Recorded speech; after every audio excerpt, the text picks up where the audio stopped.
گندم و چینی کے بحران پر ایف آئی اے کی تحقیقاتی رپورٹ کی روشنی میں حکومتی شخصیات کے خلاف ایکشن شروع ہوا ہے۔ آج آپ نے دیکھا وفاقی وزیر فوڈ سیکیورٹی جناب مخدوم خسرو بختیار کو وزیر اعظم نے اس عہدے سے ہٹا دیا، ان کا پورٹ فولیو چینج کر دیا۔ وہ 4 مہینے ہوئے تھے کہ وزیر فوڈ سیکیورٹی بنے تھے۔ دوسری جانب آج وزیر خوراک پنجاب جناب سمیع اللہ چودھری اپنے عہدے سے مستعفی ہو گئے، جبکہ پنجاب کے سابق سیکرٹری خوراک نسیم صادق کو جس وقت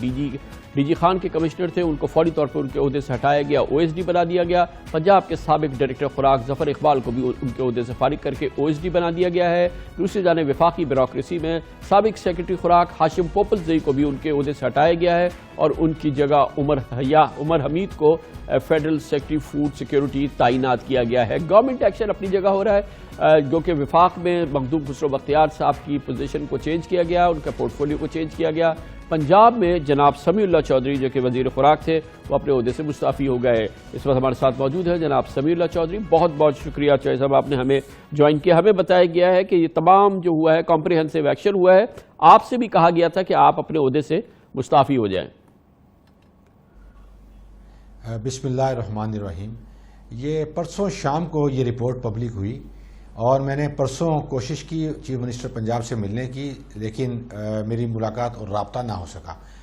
کل یعنی کہ دوپہر کو میں ان کے پاس گیا اور میں نے یہ از خود پیشکش کی کہ میں استعفیٰ دینا چاہتا ہوں، چونکہ میں ایک پولیٹیکل ورکر ہوں، ایک بنیادی طور پہ اور متوسط طبقے سے میرا تعلق ہے، تو مجھے یہ اس طرح کے سٹگمے اپنے اوپر لگا کر وزارتیں رکھ کے مجھے سرو کرنے کا کوئی قطن شوق نہیں۔ چودھری صاحب یہ بتا دیجیے گا کہ اس وقت سب سے اہم سوال یہ ہے، ہم چینی پہ اس وقت فوکس کر رہے ہیں، کہ جب وفاقی حکومت نے یعنی کہ فیڈرل کیبنٹ نے ای سی سی نے ایکسپورٹ کی اجازت تو دے دی تھی شوگر کی، مگر سبسڈی جو تھا اس کو انہوں نے مسترد کر دی تھی کہ یہ نہیں دینی چاہیے، اور پھر یہ الزام یہ ہے کہ پنجاب کی حکومت نے ظاہر ہے کہ وہ سبسڈی الاؤ کری، اور اس سبسڈی کے نتیجے میں ظاہر ہے کہ پھر جہانگیر ترین صاحب کو، خسرو بختیار صاحب کو، ان تمام لوگوں کو اس کا خصوصی فائدہ ہوا۔ یہ کس نتیجے پہ آپ پہنچے تھے اور یہ جو سب سے بڑا تنازعہ ہے اس کی کیا بنیاد تھی؟ دیکھیں جی، اس کا جواب تو میں سمجھتا ہوں کہ جو فیڈرل گورنمنٹ میں جو لوگ ایکسپورٹ کرتے ہیں یا جو ایکسپورٹ کی اجازت دیتے ہیں وہ زیادہ اس کا بہتر جواب دے سکیں گے، لیکن میں آپ کو پنجاب میں اگر کوئی ایسا ایشو آتا ہے، اس کے اوپر ڈسکس ہوتا ہے اور کیبنٹ اس کے اوپر سوچ و بچار کے بعد جو اکثریتی رائے جو ہوتی ہے، جو اکثریت جو فیصلہ دیتی ہے، اس فیصلے کو پھر تسلیم کرنا پڑتا ہے۔ مجھے بیان کیجئے نا کہ وہ اس فیصلے پہ آپ کیسے پہنچے تھے کہ اس کی سبسڈی ہمیں دینی ہے، اس ایکسپورٹ پہ ہمیں سبسڈی دینی ہے؟ یہ تو پنجاب کی حکومت کا فیصلہ تھا۔ دیکھیں، ذاتی طور پر تو اگر آپ میرا پوائنٹ آف ویو لیں تو میں سبسڈیز کے اگینسٹ ہوں۔ میں یہ سمجھتا ہوں کہ ٹارگٹ کر کے سبسڈی دینی چاہیے، اور یہ سبسڈی کسی وجہ سے، اس کے پیچھے وجوہات ہونی چاہیے سبسڈی کے لیے، ایسے وہ میرا اپنا پوائنٹ آف ویو ہے۔ لیکن کیبنٹ میں یہ سارے حالات رکھے گئے، سارے جو ایشوز تھے ان کے اوپر ایک ایک نقطے کے اوپر ڈسکس ہوا، اور ڈسکس ہونے کے بعد یہ کولیکٹیو ڈیسیژن ہوا۔ لیکن میں یہ عرض کرنا چاہتا ہوں، مجھ پہ جو الزام ہے میں اس کی حد تک رہنا چاہتا ہوں اور اس کی میں وضاحت کرنا چاہتا ہوں۔ مجھ پہ یہ کمیشن نے یہ الزام عائد کیا کہ آپ اپنے ڈپارٹمنٹ میں ریفارمز نہیں لا سکے۔ میرے اوپر کوئی بدعنوانی کا، کوئی شکر الحمدللہ کوئی ایشو نہیں ہے، کوئی مالی بے ضابطگی کا، کوئی اور بدعنوانی کا کوئی ایشو نہیں، لیکن میں سمجھتا ہوں کہ یہ بھی بہت بڑا ایک عام کارکن کے لیے اور ایک عام ورکر کے لیے یہ بھی بہت بڑا یہ سٹگما ہے، چونکہ میں نے عمران خان کو ایک نظریاتی بنیادوں پر جوائن کیا تھا اور میں تبدیلی لانے کا خواہاں تھا، میں نے تبدیلی کے لیے، اور میں یہ ریزائن اپنا خود دے کے اور میں تبدیلی لے کے آیا ہوں۔ میں عہدے کے ساتھ چمٹا رہنا نہیں چاہتا، میں اب اپنی بے گناہی ثابت کروں گا، ہر فورم پہ جاؤں گا، پرائم منسٹر صاحب کو بتاؤں گا، ثبوت دکھاؤں گا، اپنی پروگرس بتاؤں گا، اور دیانتداری کی بات تو یہ ہے کہ ہمارے ساتھ تو ہوا ہی ہے کہ اس کو چھٹی نہ ملی جس نے سبق یاد کیا، اور ہم نے پرکیورمنٹ کی، محنت کی، ایک ایک دانہ اکٹھا کیا۔ ماضی میں 10 سالوں میں کاشتکار کو کبھی پورا معاوضہ نہیں ملا تھا، ہم نے کاشتکاروں کو پورا معاوضہ دلوایا۔ بہت شکریہ جناب چودھری صاحب، آپ نے ہمیں جوائن کیا۔ جیسے کہ سمیع اللہ چودھری صاحب نے بھی ذکر کیا، ایک امپورٹنٹ بات یہ ہے کہ یہ رپورٹ نے میڈیا میں اور پورے ملک میں ایک تہلکہ ضرور بچایا، مگر اس ایف آئی اے کی رپورٹ میں ابھی تک فی الحال یہ نہیں بتایا گیا ہے کہ کون سا جرم سرزد ہوا،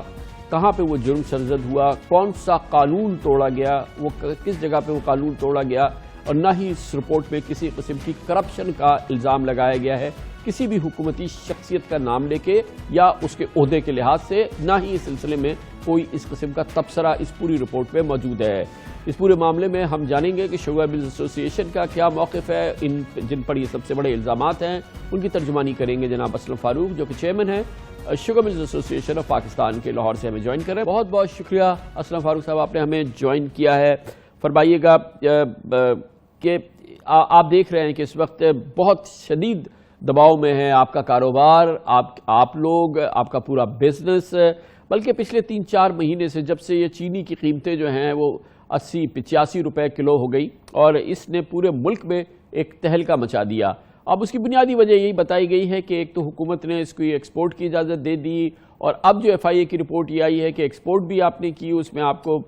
شاید کچھ بہتر منافع بھی ہوئے، مگر آپ کو پھر سبسڈی حکومت نے دی، اپنے پاس سے پیسے دیے، اور آپ کے جو بڑے کلیدی ممبران ہیں انہوں نے اس سے بہت زیادہ فائدہ اٹھایا۔ گویا کہ یہ پورا کاروبار جو ہے وہ ایک بار پھر شدید دباؤ میں ہے پاکستان میں، اور اس پر بڑی لان تان ہو رہی ہے۔ جی شکریہ کامران صاحب کہ آپ نے ہمیں یہ ٹائم دیا کہ ہم اپنا موقف پیش کریں۔ سب سے بڑی پہلے بات تو میں یہ چاہوں گا کہ جی جو ہمیں سبسڈی دی گئی وہ کسی وجہ سے دی گئی، اس کی کوئی لاجک تھی، کوئی اس کے وجوہات تھے۔ پاکستان نے 2-3 سال پہلے سب سے بڑا بمپر شوگر کین اور شوگر پروڈکشن کی جو 7.1 ملین ٹنز تھی، آپ کی جو ایئرلی جو کنزمپشن ہے وہ 5.2 ملین ٹنز کی ہے۔ یہ جب چینی بنی اس ٹائم پہ جنوری 2017 کی یہ تاریخ ہے، اور یہ شوگر ایڈوائزری بورڈ کے منٹس کے بھی منٹس ہیں یہ، کہ 65 روپے یا 64 روپیز اور 80 پیسے یہ اس کا ریٹ تھا۔ وہ جب بمپر کراپ ہوا، جب یہ چینی 21 لاکھ ٹن رہ گئی، بکی نہیں، تو یہ ریٹ 50 روپے پہ آ گری۔ اب سوال یہ ہے کہ اس پہ کوئی انویسٹیگیشن نہیں کر رہا کہ جی یہ 65 روپے سے 50 روپے پہ کیوں آ گئی۔ جب یہ سبسڈی دی گئی، جیسے انڈیا میں بھی دی جا رہی ہے کہ $140 جو ہیں وہ دے رہے ہیں 6 ملین ٹن کے لیے، ادھر بھی اسی وجہ سے دیا جا رہا ہے کہ گروئرز کو، کاشتکاروں کو پیسے نہیں مل رہے، اور آپ کی جو ایگریکلچر ہے وہ اس کو ہٹ لگ رہی ہے۔ تو پاکستان کا بھی یہی ایشو تھا، اور اس کو جو ایکسپورٹ دیا گیا اسی لاجک سے دیا گیا کہ اس کو ایکسپورٹ نہیں کریں گے تو ملیں چل نہیں پائیں گی، اس لیے انہوں نے یہ چینی گوداموں میں رکھی ہوئی ہے۔ بات یہ ہے کہ اس کو رنگ دیا جا رہا ہے کہ نہیں، اس کو آپ چھوڑ دیں، آپ آگے آ کے بات کریں کہ جی 50 روپے سے یہ 75 کیسے ہو گئی۔ ہم سے یہ کوئی نہیں پوچھنا چاہتا کہ آپ جب 65 روپے چینی تھی تو آپ کی کاسٹ آف پروڈکشن کیا تھی؟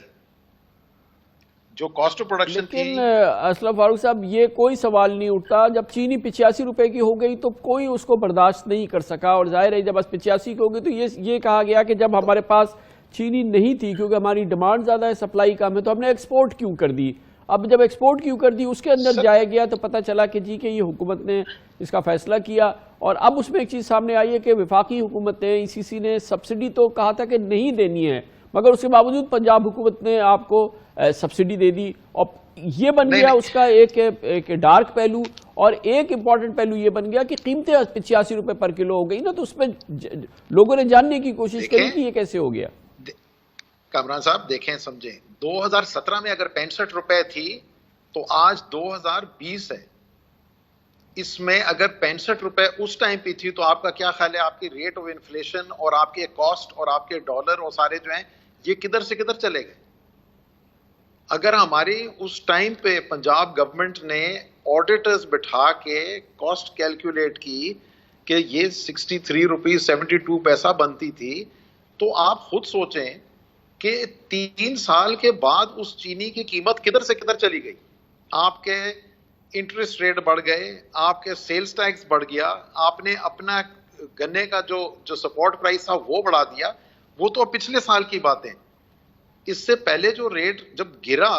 اس ٹائم پہ کسی نے نہیں سوچا کہ جی 50 روپے پہ چینی کیسے ہو گئی، یہ ملوں کا کیا حال ہے۔ اس لیے کہ ہر بندہ کہتا ہے جی مجھے کچھ چیز فری میں مل جائے تو اب ٹھیک ہے۔ انڈسٹری کی حال کیا تھا آپ کو میں بتاؤں کہ جب یہ ریٹ گر کے 50 روپے پہ آئی. سیلز ٹیکس جو ہے, سیلز ٹیکس, اب آپ سبسڈی کی بات کرتے ہیں, میں کہتا ہوں جی گورنمنٹ نے جو ہم سے پیسے لیے, سیلز ٹیکس جو تھا وہ 6 روپے 60 پیسے تھے,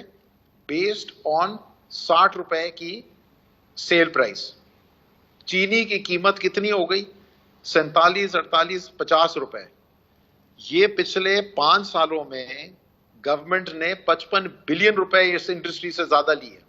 ہم نے خط لکھے ہیں ان کو کہ سر یہ آپ کا جو ریٹ ہے 60 روپے کا, اس کو کم کریں اور اس کو ایکچولز پہ لے آئیں. وہ کہتے تھے کہ جی ہمیں تو ریونیو کی شارٹ فال ہو جائے گی, ہمیں نہیں پتا کہ کیسے ہوگا. بات یہ کہ ایک سائیڈ کی کہانی جو ہے, لوگ بولتے رہتے ہیں کہ جناب چینی بڑھ گئی, اور جب چینی گھٹی تو اس پہ کوئی انکوائری نہیں ہوئی. کیوں نہیں ہوتی اس کے اوپر؟ دیکھیں یہ بڑی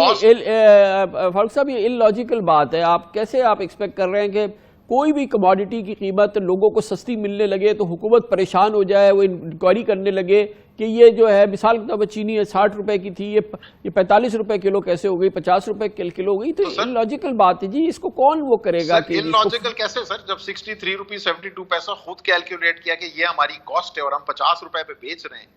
تو اس ٹائم پہ کسی کو فکر نہیں تھی کہ یہ نقصان ہو رہا ہے ادھر. بہت شکریہ جناب اسرف فاروق ہمارے ساتھ موجود تھے, چیئرمین پاکستان شوگر ملز ایسوسی ایشن. اس کے ساتھ ہی ہمارے